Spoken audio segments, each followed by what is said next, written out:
বাগানের প্রত্যেকটা শুকিয়ে যাওয়া গোলাপ গাছ নতুন পাতায় ভরে উঠবে, থাকবে না কোনো রোগ পোকার আক্রমণ, প্রত্যেকটা গাছ হবে সবুজ সতেজ। এই প্রচণ্ড গরমেও গাছে ফুটবে প্রচুর পরিমাণে ফুল।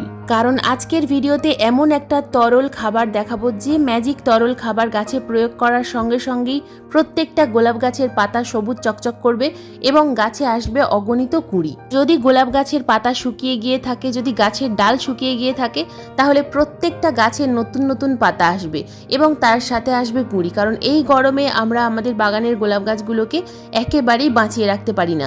প্রায় বেশিরভাগ গাছ কিন্তু ধীরে ধীরে শুকিয়ে মারা যায়। তবে আজকের এই ভিডিওতে আমি এমন কয়েকটা ট্রিক্সের কথা বলবো যে ট্রিক্সগুলো ফলো করলে তোমাদের বাগানের প্রত্যেকটা গোলাপ গাছ সুস্থ সতেজ থাকবে এবং গাছে আসবে অগণিত কুঁড়ি। কি সেই লিকুইড খাবার কিভাবে প্রয়োগ করতে হবে, কিভাবে তৈরি করতে হবে জানতে হলে আজকের এই ভিডিওটা সম্পূর্ণ মনোযোগ দিয়ে দেখতে হবে বন্ধুরা। একটু স্কিপ করে দেখো না, স্কিপ করে দেখলে অনেক কিছুই মিস করে ফেলবে। নমস্কার, আমি লাবণী, আমার বাগানে তোমাদের সবাইকে জানাই স্বাগত। বন্ধুরা, গোলাপ হলো আমাদের বাগানের পার্মানেন্ট একটি ফুলের গাছ, কিন্তু গরম পড়ার সাথে সাথে আমাদের বাগানের প্রত্যেকটা গোলাপ গাছের পাতা পুড়ে যেতে থাকে, গাছের ডাল শুকিয়ে যায়, গাছে ফুল একেবারেই আসা বন্ধ হয়ে যায়। তাই আজকের এই ভিডিওতে প্রথমেই কয়েকটা ট্রিক্সের কথা বলবো যে ট্রিক্সগুলো ফলো করলে বাগানের প্রত্যেকটা গোলাপ গাছে ফুল তো আসবেই, সাথে সাথে গাছের পাতাও সবুজ থাকবে।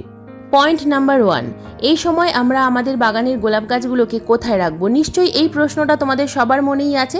বাগানের প্রত্যেকটা গোলাপ গাছগুলোকে তোমরা গ্রিন নেটের ছায়ায় রাখতে পারো অথবা ফুল সানলাইটের মধ্যে রাখতে পারো। যদি গ্রিন নেটের ছায়ায় রাখো তাহলে 75% যে সমস্ত গ্রিন নেট পাওয়া যায় সেই গ্রিন নেটের নিচে রাখলে গাছগুলো ভালো থাকবে। অতিরিক্ত ছায়ায় রাখলে গাছে কিন্তু প্রচুর পরিমাণে রোগ পোকার আক্রমণ হবে এবং গাছে কুঁড়ির সংখ্যা অনেক কম হবে। আর যদি সম্পূর্ণ রোদ্দুরে রেখে দাও তাহলে কিন্তু গাছে নানা ধরনের সমস্যা আসবে। গাছের পাতা পুড়ে যেতে পারে, গাছের ডালে ডাইব্যাক আসতে পারে, কারণ অতিরিক্ত রোদ্দুরে এই সমস্যাগুলো কিন্তু আমাদের বাগানের প্রত্যেকটা গোলাপ গাছে হয়। গোলাপ গাছ যেহেতু শীতকালীন গাছ, তাই এই সমস্যাগুলো কিন্তু আসবে। তবে এর থেকে বাঁচার জন্য আমরা আমাদের গাছে প্রতিদিন 3 বার করে ঠান্ডা জলে স্প্রে করব। 2 লিটার জলে কয়েকটা বরফের টুকরো দিয়ে কিছুক্ষণ রেখে দেবে, তারপর গাছে সেটা স্প্রে করবে। তো প্রতিদিন সকালে, দুপুরে এবং বিকালের সময় তোমরা যদি গাছে ঠান্ডা জলে স্প্রে করতে পারো তাহলে গাছের পাতা পোড়ার সম্ভাবনা অনেকটাই কমে যাবে, ডাইব্যাকের সমস্যাও অনেকটা কমে যাবে।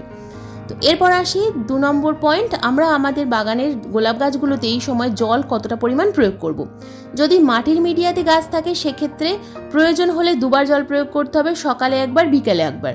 কিন্তু যদি প্রয়োজন না হয়, যদি সকালে জল প্রয়োগ করার পর দেখা যায় যে গাছে টবের মাটি ভেজা আছে, তাহলে বিকালে আর জল দেওয়ার প্রয়োজন নেই। কিন্তু সিন্ডার মিডিয়ার গাছে 2 বার জল প্রয়োগ করতেই হবে, সকালে একবার এবং বিকালে একবার। না হলে কিন্তু গাছের কুঁড়িগুলো এইভাবে ঝিমিয়ে যাবে।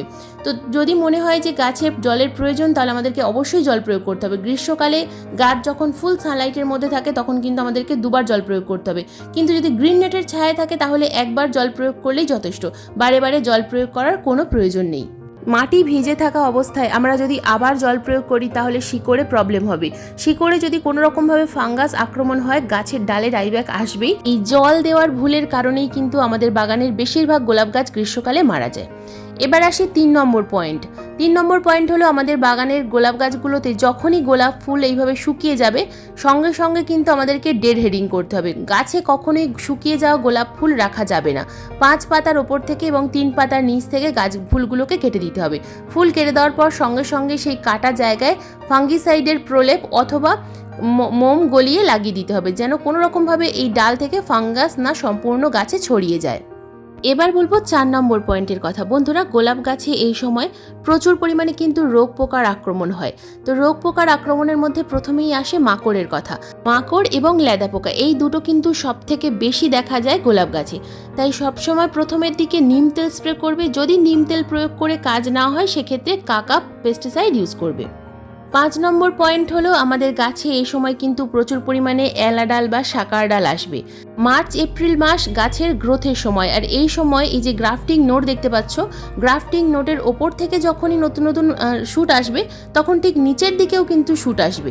গ্রাফটিং নোটের ওপর থেকে যে শুটগুলো আসবে সেগুলো কিন্তু এলা ডাল বা শাকার ডাল নয়, সেগুলো গোলাপ গাছের অরিজিনাল শাখা। কিন্তু নিচের দিক থেকে বা মাটির ওপর থেকে যখন যে শাখাগুলো আসবে এগুলো হলো এলা ডাল বা শাকার ডাল। মিনিয়েচার গোলাপ গাছে কিন্তু এলা এলাডাল বা শাকার ডাল কিছু হয় না, কিন্তু গ্রাফটিং যে গোলাপ গাছগুলো হয় হাইব্রিড গোলাপ, এগুলোতে বেশিরভাগ সময় এলাডাল বা শাকার ডাল হয়। আর এই এলাডাল বা শাকার ডাল হলেই অন্যান্য আসল গাছ মারা যায় এবং ধীরে ধীরে এলাডাল বা শাকার ডাল কিন্তু খুব তাড়াতাড়ি বৃদ্ধি পায়। এবার বলবো এই এপ্রিল মাসে আমরা আমাদের বাগানের প্রত্যেকটা গোলাপ গাছে কোন লিকুইড ফার্টিলাইজার প্রয়োগ করব, যে লিকুইড খাবার প্রয়োগ করলে যে সমস্ত গোলাপ গাছের পাতা শুকিয়ে ঝরে গেছে, নতুন কচি কচি গ্রোথ আসছে না, সেই গাছে আমরা কোন ধরনের ফার্টিলাইজার প্রয়োগ করব এবং কিভাবে পরিচর্যা করব। শুধুমাত্র অসুস্থ গাছেই নয়, প্রত্যেকটা সুস্থ গাছেও কিন্তু এই লিকুইড ফার্টিলাইজার আমাদের এই সময় প্রয়োগ করতে হবে।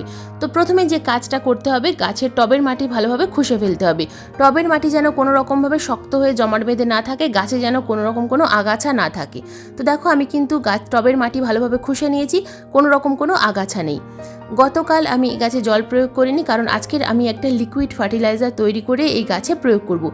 যে খাবার আজকের আমি গাছে প্রয়োগ করা দেখাবো, এই খাবার আমি কিন্তু 10 দিন আগে প্রয়োগ করেছি এবং 10 দিন আগে প্রয়োগ করে খুব ভালো রেজাল্ট পেয়েছি। তাই আজকের এই ভিডিওতে আমি সেই একই খাবার তৈরি করে তোমাদের সাথে শেয়ার করছি। দেখো কিভাবে গাছে খাবার প্রয়োগ করতে হবে। প্রথমেই আমি টবের মাটিটা খুশে নিয়েছি এবং মাটিটা দেখো অনেকটা শুকনো আছে। তো এই রকম শুকনো মাটিতেই কিন্তু আমাদেরকে ফার্টিলাইজার প্রয়োগ করতে হবে। প্রথমে আমি দুটো শুকনো খাবার প্রয়োগ করব, তারপর লিকুইড খাবারটা তৈরি করে গাছে প্রয়োগ করব। তো প্রথমে দেখো আমি একটা 8 ইঞ্চি টবে 2 চামচ পরিমাণ নিম খোল দিচ্ছি। টবের মিডিয়াতে প্রতি মাসে অন্তত 2 বার করে নিম খোল অবশ্যই প্রয়োগ করবে বন্ধুরা। টবের মাটিতে যেন কোনো রকমভাবে নিমাটোডের আক্রমণ না হয়, পিঁপড়ের আক্রমণ না হয়, তার জন্য কিন্তু আমাদেরকে নিম খোলটা প্রতি মাসে 2 বার করে অবশ্যই দিতে হবে। 2 চামচ নিম খোল প্রয়োগ করার পর 1 মুঠো থেকে 2 মুঠো পরিমাণ কম্পোস্ট দিতে হবে। কম্পোস্ট আমাদের প্রতি মাসে 1 বার অথবা 2 বার দিতেই হবে নিমখোলের সঙ্গে।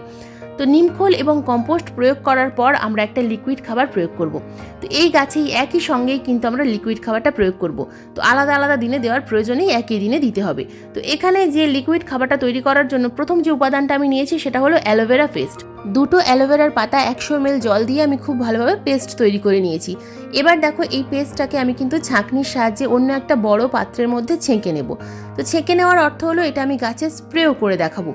ছেঁকে না নিলে স্প্রেয়ার বটলের নজলে আটকে যাবে এবং স্প্রেয়ার বটলটা খারাপ হয়ে যেতে পারে, যে কারণে আমি ছেঁকে নিলাম। দেখো ছেঁকে নেওয়া হয়ে গেছে। তো এই লিকুইডের মধ্যে আমি কিন্তু আরও 400 ml সাধারণ জল দিয়ে তারপর ছেঁকে নিলাম। তো এর মধ্যে টোটাল হয়ে গেল 500 ml। তো এই 500 ml লিকুইডের মধ্যে প্রথম যে উপাদানটা আমি দেবো সেটা হলো দারুচিনির পাউডার। তো দারুচিনির পাউডার এখানে আমি 5 গ্রাম পরিমাণ দেবো। তো 1 চা চামচ অথবা এরকম ছোটো চামচে 2 চামচ পরিমাণ। অ্যালোভেরা অথবা দারুচিনি এই দুটোই কিন্তু কাটিং এড পাউডারের কাজ করে বন্ধুরা। এই দুটোই কিন্তু রুট হরমোন। তো এই দুটো গাছে প্রয়োগ করলে গাছের শিকড়ের যেমন খুব ভালো বৃদ্ধি হয়, তেমনই যদি কোনো রকম কোনো শিকড়ে প্রবলেম থাকে সেটাও কিন্তু ঠিক হয়ে যায়। তো এরপর দেবো ন্যাচারাল ফাঙ্গিসাইড হলুদ গুঁড়ো। এই হলুদ গুঁড়ো সবার বাড়িতেই থাকে।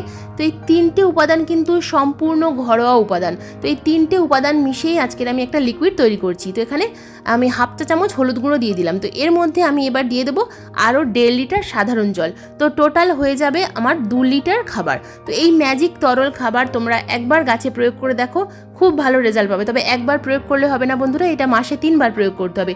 10 দিন অন্তর অন্তর বাগানের সমস্ত গোলাপ গাছে এই লিকুইড প্রয়োগ করতে হবে। তো এই লিকুইড শুধুমাত্র গোলাপ গাছে দেওয়া যাবে না, এই লিকুইড তোমরা নয়নতারা গাছে, জবা গাছে, যে কোনো গাছেই প্রয়োগ করতে পারো। যে কোনো গাছের কিন্তু সমস্যা এই একটাই লিকুইড ঠিক করে দেবে।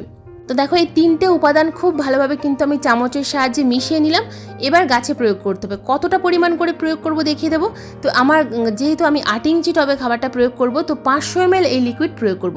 তো এই যে মগটা নিয়েছি এটা কিন্তু 500 ml এর পাত্র।